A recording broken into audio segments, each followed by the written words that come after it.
तो hello friends, आप सबका स्वागत है हमारे हमारे स्टडी विद आयुष चैनल पे। और आज हम लोग करेंगे लोग क्लास 8 ज्ञान सागर चैप्टर 3 आज हम लोग करेंगे। मैंने चैप्टर 2 का भी डाल दिया है, चैप्टर 1 भी डाल दिया, आप लोग देख सकते हैं। और अब हम लोग आते हैं क्वेश्चन आंसर।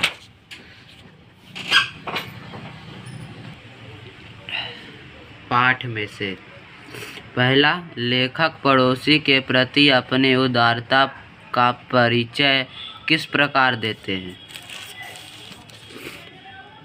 लेखक अपने पड़ोसी के प्रति उदारता दिखाने हेतु सालों पुराने बड़े जूते, प्लास्टिक की थैलियाँ, टूटी शीशियों को बिना किसी संकोच के पड़ोसियों की छाड़ी के पार या घर के पीछे फेंक देते हैं। इसका मतलब है कि हमारे पड़ोसी अच्छे भी होते हैं और ख़राब भी होते हैं, दोनों होते हैं। तो हम लोग आते हैं सेकंड क्वेश्चन नंबर। पड़ोसी की केबल का तार काटने को लेकर लेखक का क्या तर्क देते हैं। तो आते हैं इसका आंसर पे। लेखक पड़ोसी के केबल का तार काटने को सही ठहराने के लिए दलीलें पेश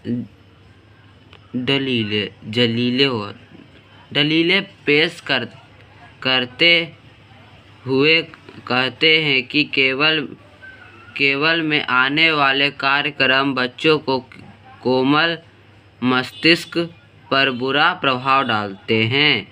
बच्चे इन कार्यक्रमों को देखने के कितने आदी हो जाते हैं कि अपने पढ़ाई तक का नुकसान कर लेते हैं। लगातार टीवी देखने से उनकी आँखों की रोशनी कमज़ोर हो जाती है। इसी कारण बच्चों को टीवी नहीं देखना चाहिए। और पड़ोसी इसलिए केवल काटते कि पड़ोसी के बच्चे जो हैं, जो कि वे लोग पढ़ें और आगे जाएं। हम लोग आते हैं क्वेश्चन नंबर 3 पे। लेखक ने व्यक्ति और देश के पड़ोसियों की तुलना क्यों की है। लेखक ने व्यक्ति और देश के पड़ोसियों की तुलना की है क्योंकि जिस प्रकार एक व्यक्ति भला मानुस और हमारा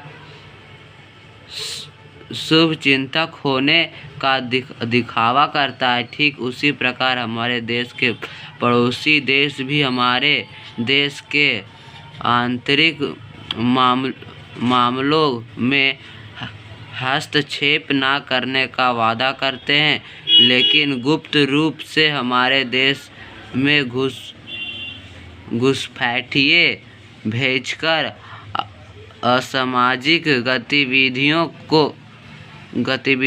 को अंजाम देकर खौफ और आतंक का माहौल पैदा करते हैं।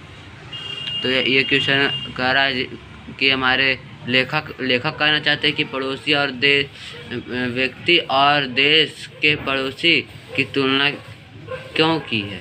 क्योंकि हैं जो कि पड़ोसी होते हैं, जो कि अगल बगल घर के जो होते हैं वे उतना झगड़ा नहीं करते, लेकिन देश के जो पड़ोसी रहते हैं वे हर समय चिढ़े रहते हैं।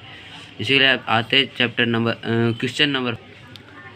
पाठ के आधार पर बताएं कि अक्सर पड़ोसी में किन किन बातों को लेकर बहस होती थी।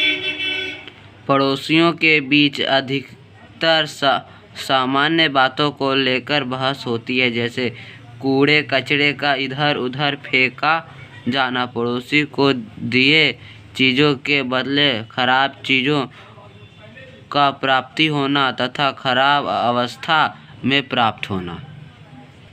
इसीलिए और हम लोग आते हैं क्वेश्चन नंबर। पाठ के आधार पर नीचे कुछ कथन दिए गए हैं। सही कथन में आगे सही का निशान लगाएं और गलत कथनों के आगे गलत का निशान लगाएं। पहला सही है। पहला,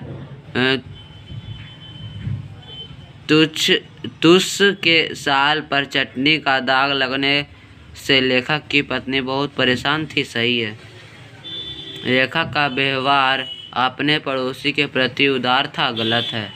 लेखक को पड़ोसी की पत्नी के स्वास्थ्य की चिंता थी। सही है। पड़ोसियों के बीच चाय की पत्ती, प्याज, साड़ी आदि का लेन देन होता था। सही है। लेखक कूड़ा फेंकने की अपनी गलती को पड़ोसी के सामने मान लेते थे। गलत है। तो हम लोग आते हैं भाषा की बात पे। बातचीत के लिए आप सब खुद से कर लीजिएगा और अनुमान और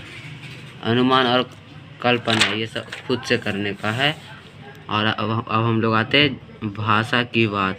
नीचे दिए गए शब्दों के विलोम शब्द लिखिए। क नंबर में शाश्वत, इसका हो जाएगा क्षणिक। दुखद, सुखद। दुर्भाग्य, सौभाग्य। नीचे दिए गए वाक्यों का भाव समझाएं। क 1 साल से बिस्तर पकड़े हैं, 1 साल से बीमार हैं, इसका आंसर हो जाएगा। और अब से ख नंबर, हमारी भाभी की प्राण चिरेखा चारपाही में अटकी रही। लंबे समय, इसका आंसर हो जाएगा लंबे समय से बीमार के कारण बिस्तर पे पड़े रहना। उसकी सफाई में 150 की चोट लगी। उसकी धुलाई में ढेर सारे पैसे खर्च हुए। इसका ये आंसर हो जाएगा। तो हम लोग मिलते हैं अगले वीडियो में। और अब हम लोग मिलेंगे कोई भी चैप्टर या फिर कोई भी सब्जेक्ट हो तो आप लोग कमेंट में ज़रूर पिन कर दीजिएगा। और मैं सबका कमेंट चेक करता हूँ, कोई कमेंट नहीं करते भाई। आप लोगों को जो भी कोई भी डाउट रहे उस क्वेश्चन को लिख करके और वे मेरे कमेंट बॉक्स में ज़रूर से ज़रूर दे दें।